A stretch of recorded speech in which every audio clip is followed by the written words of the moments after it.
सर्वप्रथम भक्ति से पूर्व हमें आराध्य और आराधक का स्वरूप समझना चाहिए।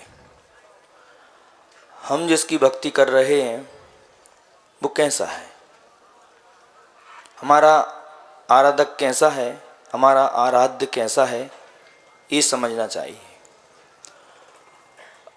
जब तक हमारे आराध्य के प्रति बहुमान नहीं होगा तब तक भक्त की लक्ष्य की प्राप्ति हमको नहीं हो सकती। भक्ति में चमत्कार भी नहीं आ सकता। जब तक हम जिनको पूज रहे हैं, जब तक उनके प्रति हमारे बहुमान जागृत नहीं होगा तब तक भक्ति का आनंद और भक्ति का फल हमको प्राप्त होने वाला नहीं है। श्रावक श्रेष्ठ जी ने जिज्ञासा रखी कि भक्ति कैसे की जाती है और भक्ति का फल क्या है। तो कहते हैं भक्ति जो है गंगा की नदी की तरह, धारा की तरह प्रभावित होना चाहिए और ऐसी होना चाहिए जहाँ निस्सीमता हो। नदी बहती हुई जा रही है, पूछा किसी से कि भाई तुम इतनी बहती हुई, इठलाती हुई, दौड़ती हुई कहाँ जा रही हो? तो नदी ने जवाब दिया, मैं जहाँ जा रही हूँ वहाँ मुझको शरण प्राप्त हो। गड्ढों ने मुझको शरण नहीं दी, मरुस्थल ने भी मुझको शरण नहीं दी। मैं तो जहाँ जा रही हूँ, जहाँ मुझको शरण प्राप्त हो, वो मात्र नदी की एक ही शरण है, सागर। जहाँ पर वो जाकर वो नदी निस्सीम हो जाती है और निस्सीमता को प्राप्त हो जाती है। ऐसी हमारे अंदर जो भक्ति है, हम लोग भक्ति करते हैं तो हमारी भक्ति भी निस्सीम होना चाहिए, सीमित नहीं होना चाहिए। और जब तक हमारी भक्ति सीमित हो गई तो हम उस आराध्य को, उस परमात्मा को प्राप्त नहीं कर सकते, क्योंकि हमारी भक्ति अभी सीमित है। तुम लोग कहते तो है महाराज जी हम लोग भक्ति कैसे करें? हम लोग भक्ति करते हैं तो भक्ति का फल क्या है? अगर तुम्हारी भक्ति निस्सीम हो गई तो ये निश्चित है कि तुम्हारी भक्ति का फल तुमको प्राप्त होगा। और तुमने अगर अपनी भक्ति को सीमित कर लिया तो तुमको भक्ति का फल प्राप्त होने वाला नहीं है। तुम लोग जो पाप कार्य करते रहते हो, पाप कार्य में तुम्हारी कोई लिमिटेशन नहीं, लेकिन जब धर्म की बात आती है तो तुम कर लेते हो, धर्म सीमित कर लेते हो। यही तो तुम्हारे लिए सबसे बड़ी विडंबना है इस संसार में बार बार आने के लिए। अगर तुम लोग चाहते हो कि मैं संसार से पार हो जाऊं, मैं संसार से डूब अलग हो जाऊं, तो भक्ति का फल है। भक्ति का फल निश्रेय सुख की प्राप्ति भी है और भक्ति का फल अभ्युदय सुख की प्राप्ति भी है। भक्ति तुम्हारे लिए संसार के सुख देगा, संसार के सुख देते देते ये निश्चित है कि परंपरा से तुमको मोक्ष भी दिलाएगा। ये भक्ति का फल है। अगर लोग चाहते हैं कि हम लोग संसार के सुखों को चाहते हमारे लिए अपनी आत्म कल्याण की प्राप्ति भी हो, तो मात्र एक भक्ति है। कुछ लोग कहते हैं कि पूजन पाठ करना, भक्ति करना ये है, इनको नहीं करना चाहिए। तो मैं ऐसे मिथ्या दृष्टि से कहता हूं कि नहीं, ये भक्ति करना, पूजन पाठ ये है नहीं है, ये उपादेय है तुम्हारे लिए। ध्यान रखना, अगर जो लोग कहते हैं इस चीज के लिए कि भक्ति करना, पूजन करना, अभिषेक करना ये बंध का कारण है, तो कहते हैं बंध का कारण तो है, हम भी मानते हैं बंध का कारण है, लेकिन बंध का कारण तो होगा, लेकिन पुण्य बंध का कारण होगा, पाप बंध का कारण नहीं होगा। बहुत सारे लोगों के मन में जिज्ञासा रहती है, क्या जरूरत थी इतना बड़ा पांडाल लगाने की? अरे छोटा सा पांडाल लग जाता, इतना 10 लाख रुपए पांडाल में खर्च किए, जरूरत क्या थी? 1-2 लाख रुपए खर्च हो जाता। हाँ, मैं भी मानता हूं। और ज्यादा सी अपन भगवान पार्श्वनाथ स्वामी के नाम सामने, जो आपके नगर देवता हैं, उनके सामने विधान रचा लेते। हाँ, बिल्कुल रचा लेते। हम आपकी एक एक बात को स्वीकार करते हैं, एक एक बात को मानेंगे भी आपकी। आप जो कहते हो, क्योंकि श्रावक जो कहता है साधु मानता है, पक्की बात है। लेकिन जब साधु कुछ कहता है तो श्रावक को भी बात मानना चाहिए। जब तक आदान प्रदान नहीं होगा, दोनों की एक दूसरे से बात नहीं होगी, मुलाकात नहीं होगी, तो काम भी नहीं होगा। तुम्हारी हर बात को मानेंगे, इतना बड़ा पांडाल लगाने की कोई आवश्यकता नहीं है, इतने बड़े समोसण की रचना करने की कोई आवश्यकता नहीं है, मानते हैं हम। लेकिन आप लोग भी एक वचन दे दो, जब भी आपके घर में कोई भी कार्यक्रम होता है, शादी विवाह, नांगल आदि का, मकान का, तो हम इतना भव्य नहीं करेंगे, एक छोटे से पांडाल में मात्र फेरा पाड़ के हम अपनी बहू को घर ले आएंगे। जरूरत क्या है इतने सारे आडंबर करने की आप लोगों के लिए? जब संसार की बात आती है, बसाने की बात आती है, तो आप लोग मुक्त हस्त से खोल के दान पैसा खर्च करते हो, लेकिन जब धर्म की बात आती है तो घिस्सा लगाना पड़ती है। तुम लोग भक्ति के फल की बात करना चाहते, तुम्हारे जीवन में भक्ति क्यों नहीं है? भक्ति है तुम्हारे, लेकिन भक्ति का फल तुमको प्राप्त क्यों नहीं हो रहा है, ये अपन को समझना है। भक्ति तो सब करते हैं, जितने लोग बैठे हैं बहुत भक्ति है, लेकिन भक्ति का फल हमको प्राप्त क्यों नहीं हुआ? कहते हैं भगवान में अतिशय नहीं है, भगवान में चमत्कार नहीं है, गुरु महाराज में भी चमत्कार नहीं है। अगर इस दुनिया में सबसे अगर चमत्कारिक और अतिशयकारी कोई बैठा है तो हमारा सामने जो श्रावक बैठा है, ये सबसे ज्यादा चमत्कारिक है। ध्यान रखो, क्यों है? क्योंकि तुम्हारी भक्ति के माध्यम से बड़े बड़े चमत्कार होते हैं। वो ही भगवान के पास दर्शन करने के लिए सम्यक दृष्टि भी जाता है, वही मिथ्या दृष्टि भी जाता है, लेकिन सम्यक दृष्टि अपने दूसरे प्रयोजन से जाता है और मिथ्या दृष्टि दूसरे प्रयोजन से जाता है। रावण ने भी भगवान की भक्ति की थी। वो कहते हैं पद्म पुराण में पूर्वज रवि सेनाचार्य कहते हैं कि अगर रावण अगर भक्ति अगर परमार्थ के लिए करता तो उसी क्षण उसी समय मोक्ष चला जाता। वो उसकी भक्ति एकाग्रता इतनी थी।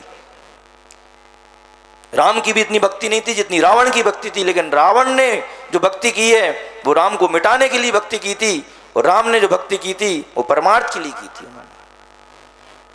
इसलिए हम लोग जो भक्ति कर रहे हैं, हम लोग उस भक्ति को हमको समझना है। भक्ति का फल क्या है? भक्ति अगर हम संसार के सुख के लिए करेंगे तो तुम्हारे लिए वो भक्ति कभी कार्यकारी नहीं होगी। ये निश्चित है कि भक्ति से तुमको संसार का सुख मिलेगा। जैसे कोई किसान है, वो बीज डालता है, कभी भूसे की इच्छा नहीं करता। वो भूसा तो अपने आप उसको मिल जाता है। जितने लोग किसान बैठे हुए हैं अपने जैन समाज में, जो लोग खेती करते हैं, उनसे पूछो कभी किसी भूसा के लिए उन्होंने कोई खेती की है क्या? नहीं। कोई मूर्ख होगा जो भूसा के लिए खेती करेगा? नहीं करेगा। भूसा तो उसको अपने आप मिल जाता है। संसार के जितने सुख सुविधा हैं, ये विषय वासनाएं, ये सब भूसे के समान है। इसकी चिंता करने की आवश्यकता बिल्कुल नहीं है, ये तुमको प्राप्त होगा। लेकिन कोई पूछे तुम भक्ति किस लिए कर रहे हो, तो मैं तो कर रहा हूं वंदे तद्गुण लब्धये। आपके अंदर जो गुण है उस गुण की प्राप्ति भी मेरे लिए एक दिन हो जाए, बस मैं और कुछ नहीं चाहता मैं। इसलिए मैंने कहा आपसे, अगर दुनिया में सबसे ज़्यादा चमत्कारिक अतिशयकारी कोई है तो सामने बैठे हुए जितने श्रद्धालु जन हैं, भक्तजन हैं, ये सबसे ज़्यादा चमत्कारिक हैं। कैसे चमत्कारिक हैं? जब भी मुनिराज महापुरुष जब भी तुम्हारे आंगन में आहार करने के लिए जाते थे तो रत्नों की वर्षा होती थी। किसके पुण्य से होती थी? महाराज के पुण्य से नहीं हो रही, ध्यान रखना। किसके पुण्य से? तुम्हारे पुण्य से हो रही है। भगवान आदिनाथ स्वामी मुनिराज जब आहार करने के लिए राजा श्रांस के यहाँ पर पहुंचे तो क्या हुई? रत्नों की वर्षा हुई। अरे तुम तो देखते रहते हो कि ऊपर से रत्न टपक जाए, क्यों? कि तुम्हारी रत्न की तरफ दृष्टि है, भक्ति की तरफ तुम्हारी दृष्टि नहीं है। एक बात आती है कि जब एक मुनिराज किसी के यहाँ पर आहार करने के लिए पहुंचे और पहुंचकर वहाँ पर रत्नों की वर्षा हुई तो बाजू में एक परिवार था, उसने कहा अच्छा मुनिराज तो इतने अतिशयकारी होते हैं, उनके आने से रत्नों की वर्षा होती है, मैं भी चौका लगाऊंगा।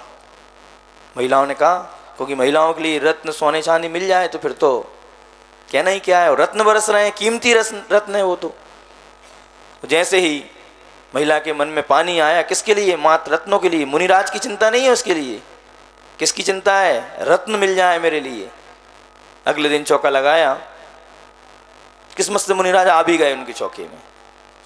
महाराज को आहार देते और ऊपर देखती, अब गिरने वाले हैं, अब गिरने वाले हैं, अब गिरने वाले हैं। आहार देते देते उस अभागन को एक खबर नहीं रही कि मुनिराज के हाथ में उसने जलती हुई गरम गरम खीर परोस दी हाथ में, और जैसी खीर डाली, खोलती हुई खीर थी और मुनिराज की अंजलि छूटी और मुनिराज बैठ गए, अंतराय हो गया। तो वो कहती है महाराज को, उसको तकलीफ नहीं है कि महाराज का अंतराय हो गया, उसको तकलीफ क्या है?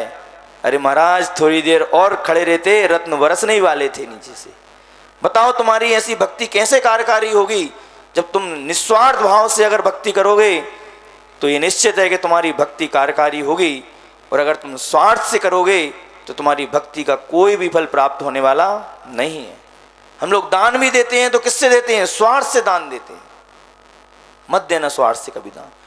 तुमने जो दान दिया है, अगर तुमने स्वार्थ से दान दिया, हम लोग धर्म को सैंपल में भरने का प्रयास करते हैं। कहते हैं भगवान अगर मेरा ये काम हो जाता है तो मैं आपके लिए एक चांदी का छत्र चढ़ाऊंगा। भगवान अगर मेरा ये कार्य हो जाता है तो मैं आपके लिए 100 रुपये का प्रसाद चढ़ाऊंगा। भगवान मेरा ये कार्य हो जाता है तो मैं आपके लिए ये करूंगा। क्या वो अगर हो जाता है तो करूंगा। राजस्थान में बूंदी, वहाँ पर एक परंपरा है। परंपरा क्या बोलचाल में है, कोई व्यक्ति अगर पहुँचता है तो कहते हैं चाय पियो तो बनाए, चाय पियो तो बनाए, रोटी खाओ तो। बुंदेलखंड में क्या परंपरा है? आइए भोजन, भले तैयार नहीं है लेकिन वहाँ पर एक परंपरा ऐसी है। तो ऐसे ही तुम लोग करते हो। भगवान अगर मेरा कार्य सिद्ध होता है तो मैं ये कार्य करूं, और नहीं होता है तो अरे तुम लोग तो ऐसे हो कि भगवान को नारियल चढ़ाते हो और चढ़ाते समय क्या कील भगवान को चढ़ा देते हो, पूरा नारियल खुद डकार जाते हो। ये भक्ति है तुम्हारी।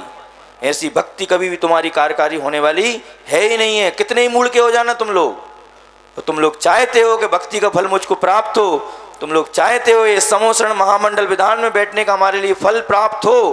तो मैं आज कहता हूं, आज के बाद से मैंने एक दिन और कहा था, 18 तारीख के बाद बेगमगंज में जो होने वाला है, पहले ही कह दिया था दुकान 18 तारीख के बाद चलाना है कि 18 तारीख के पहले पहले चलाना है? बाद चलाना है ना। हमने कह दिया था भक्ति करो, और ऐसी भक्ति करो नहीं निस्वार्थ भाव से दुकान खुले अथवा नहीं खुले।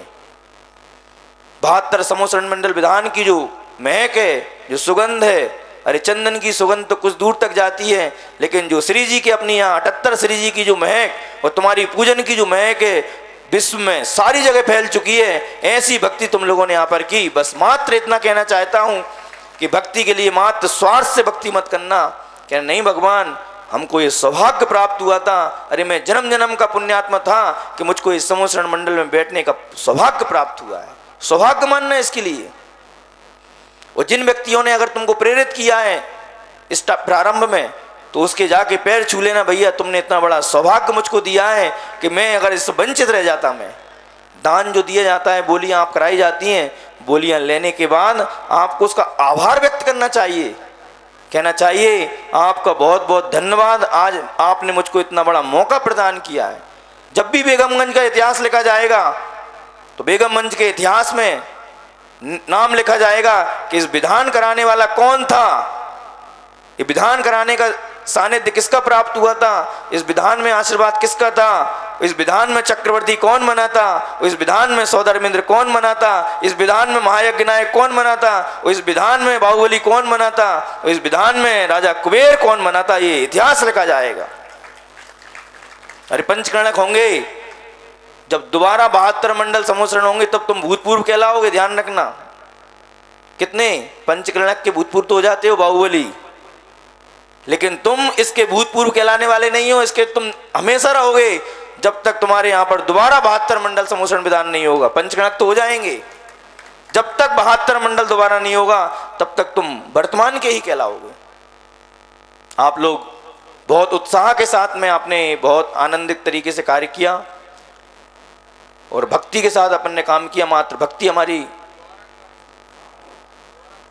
दोबारा कब करना है? हाँ, हमारे अध्यक्ष साहब बोल रहे हैं, पूज्यवर आचार्य भगवान के पास में एक बार किसी साहब मुनि महाराज ने पूछा, महाराज हमको ये कैसे मालूम होता है कि जिस जगह जिस नगर में हमने चातुर्मास किया है उस जगह के लोग हमको चाहते हैं?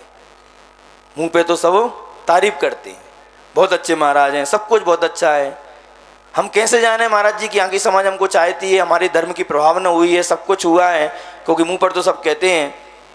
तो बेगमगंज वालों सुनो कान खोल के। पूज्यवर आचार्य श्री ने जवाब दिया, मुनिराज से कहा, तुम्हारे जाने के बाद अगर समाज के लोग पीछे दौड़ लगा के श्री पर लेके आ जाएं दोबारा बुलाने के लिए, तो समझ लेना तुम्हारी अभूतपूर्व प्रभावना हुई है। बस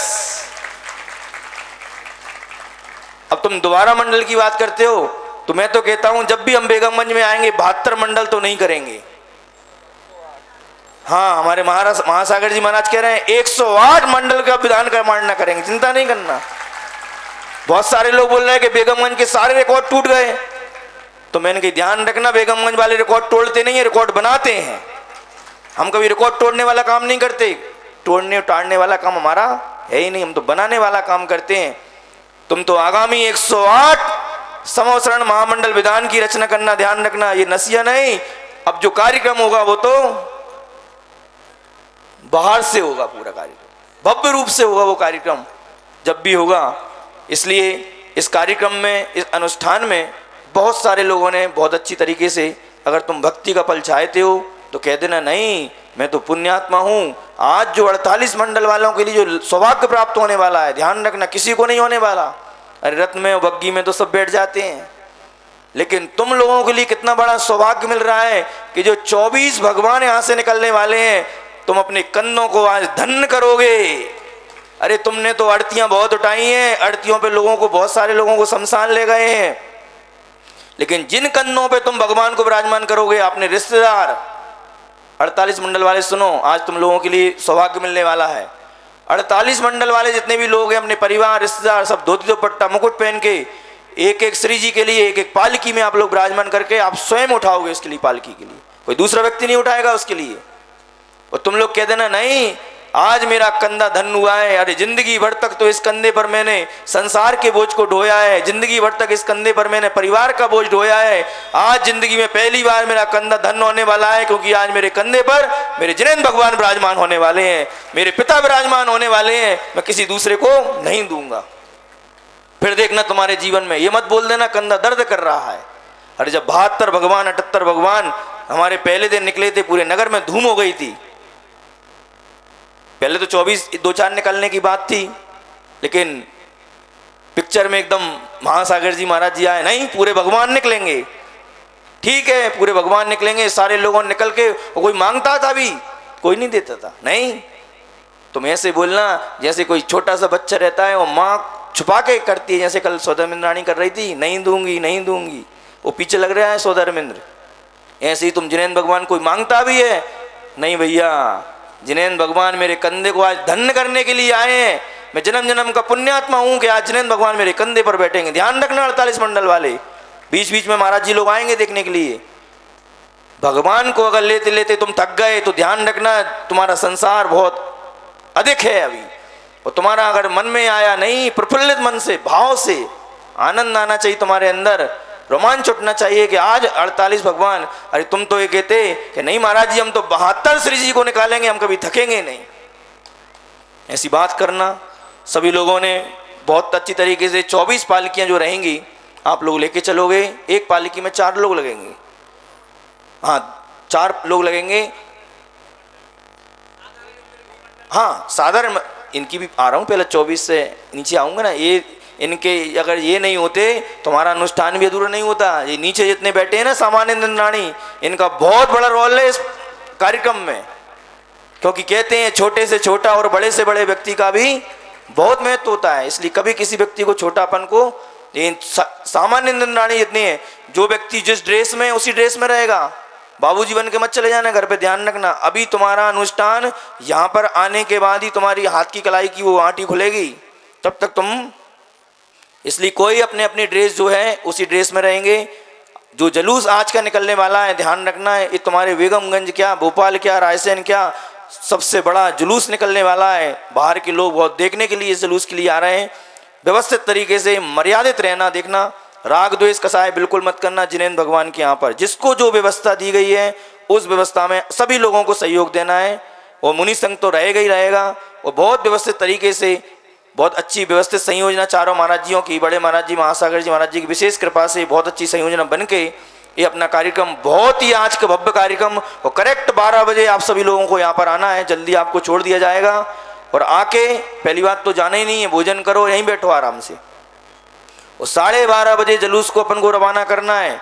जिन जिन की जो व्यवस्थाएं दी हैं अभी धीरज भैया जी आपको अनाउंस करेंगे, कौन व्यक्ति किसके क्रम से बैठेगा, उस क्रम से अपन को जाना है।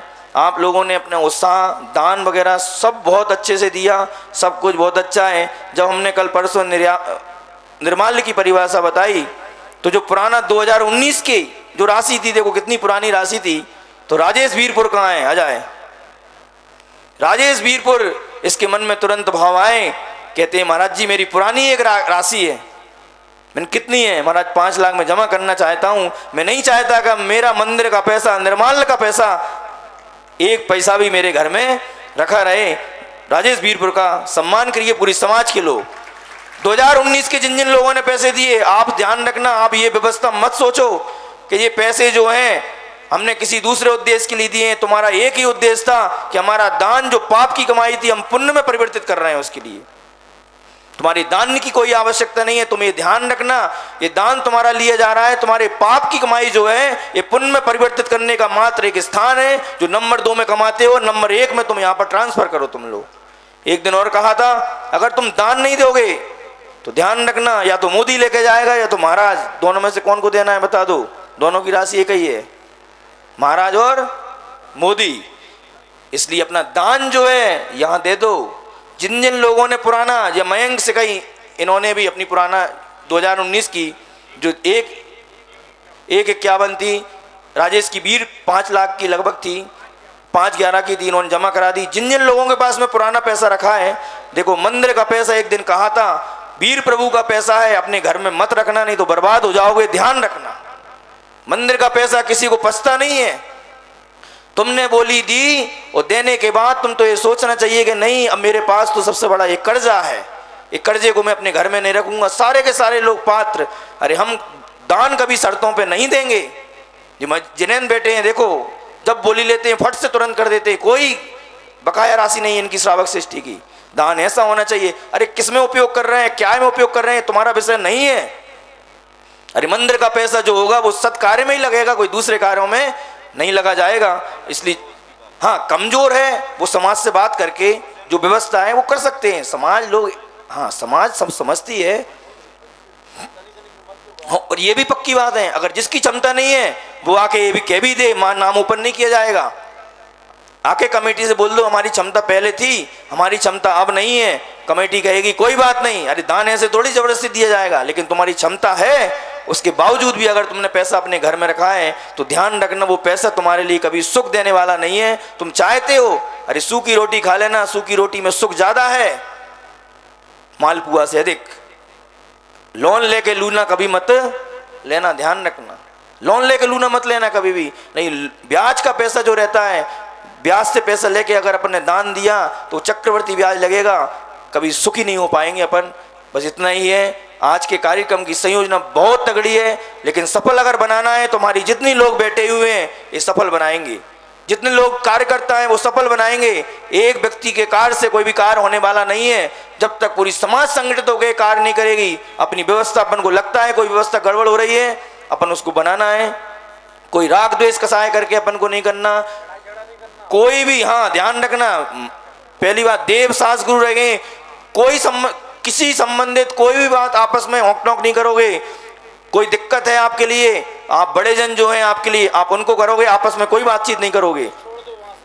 हाँ उस जगह छोड़ दो, जिससे बन रहा है काम वो करे, और जिससे नहीं बन रहा है वो काम बिल्कुल नहीं करे। लेकिन बस लड़ाई झगड़े नहीं करना। और ध्यान रखना, अगर आज के दिन तुमने लड़ाई झगड़े किए तो मैं आज यहाँ से समोसरण से घोषणा कर रहा हूँ कि वो जिंदगी में कभी व्यक्ति सुखी नहीं रहेगा, ध्यान रखना।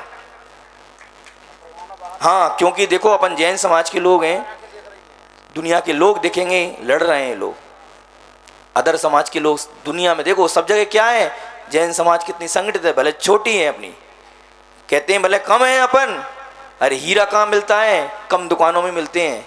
तुम लोग जितने बैठे हो कौन हो, सब हीरे के हीरे हो, कम है।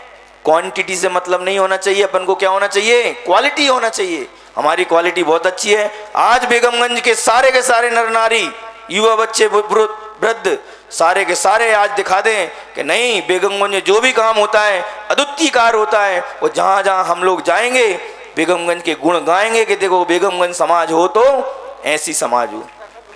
हाँ, और ज़्यादा व्यवस्थाओं में ध्यान बिल्कुल मत देना। देखो आचार्य श्री कहते हैं व्यवस्था में ध्यान मत दो, व्यवस्थित हो जाओ, व्यवस्था अपने आप हो जाएगी। अपन लोग क्या व्यवस्था में ज़्यादा ध्यान देते हैं, कम लोगों की व्यवस्था, जहाँ व्यवस्था मुनि संघ के साथ में कोई नहीं चलेगा, ध्यान रखना। तुम लोग भीड़ बढ़ा के चलते हो, ये फोटोबाजी नहीं करना। फोटोबाजी की व्यवस्था है, आप लोगों के लिए व्यवस्थित सारे के सारे फोटो व्यवस्थित पहुंच रहे हैं। तुम उससे अच्छे नहीं खींच पाओगे, अंकित से अच्छे, ध्यान रखना। फोटो आप लोगों की पहुंच रहे हैं, ये सेल्फी करना, फोटो करना। मैं तो कह रहा हूँ सारे के सारे जितने भी युवा वर्ग हैं सारे के सारे मोबाइल जब्त कराओ। ये फोटो के लफड़े ज़्यादा रहते हैं, फोटो के चक्कर में लड़ाइयाँ भी होती हैं, सब कुछ होता है। ये फोटो वाले काम मत करो। और ध्यान रखना, जिसने भी अगर फोटो देख, क्योंकि हमारे कुछ लोग ऐसे हैं श्रावक, हमने बाहर के कुछ लोगों को बुलाया है, बस उनका एक ही कार्य रहेगा, कौन फोटो खींच रहा है, कौन सेल्फी खींच रहा है, चाहे महिला हो, चाहे बालिका हो, चाहे पुरुष हो, चाहे युवा हो। काम पे ध्यान देना है अपने लिए। ये फोटो तो खींचते रहते हैं, पता नहीं इस फोटो पे कब माला टंग जाए। अरे ऐसा काम करो यहाँ पर कि जिंदगी भर के लोग याद रखें तुम्हारे लिए। बहुत व्यवस्थित तरीके से प्रशासन पूरा साथ रहेगा। पुलिस वालों से व्यवस्थित बोल दिया, टीआई साहब आए थे, उनसे बोल दिया, आप बिल्कुल भी किसी व्यक्ति के लिए छोड़ना नहीं। अगर कोई गड़बड़ करता है धर देना पुलिस में, कोई महाराज जी कुछ नहीं कहेंगे, कोई कुछ नहीं कहेगा। अगर लड़के लोग उधम मस्ती करते हैं, कोई लड़ाई झगड़ा होता है, आप बिल्कुल ही 24 घंटे लिए डाल दो। फिर भी उनसे बोल दिया, अगर डालते हैं डाल दो आप। अगर तुम चाहते हो कि जेल में जाके सड़ो आज के दिन, तो तुम उधम मस्ती करना, कोई ध्यान नहीं, कोई दिक्कत नहीं हमारे लिए। इसलिए अपनी तरफ से ध्यान रखना, बहुत व्यवस्थित तरीके से, मर्यादा तरीके से। हालांकि बोलने की जरूरत नहीं है, सब लोग वैसे ही अलर्ट हैं, सब लोग बहुत जागरूक हैं इस कार्यक्रम के लिए। बस ये अपना सानंद संपन्न कार्यक्रम होगा, पूज्य गुरुदेव का आशीर्वाद है अपने लिए, बस उसके लिए पूरा सहयोग आप लोगों को देना है। इतना ही कहना थी। अभी लिस्ट के बारे में आपको सब बता दिया जाएगा। पूज्य बड़े महाराज जी से निवेदन है कि मार्गदर्शन देने की कृपा करें।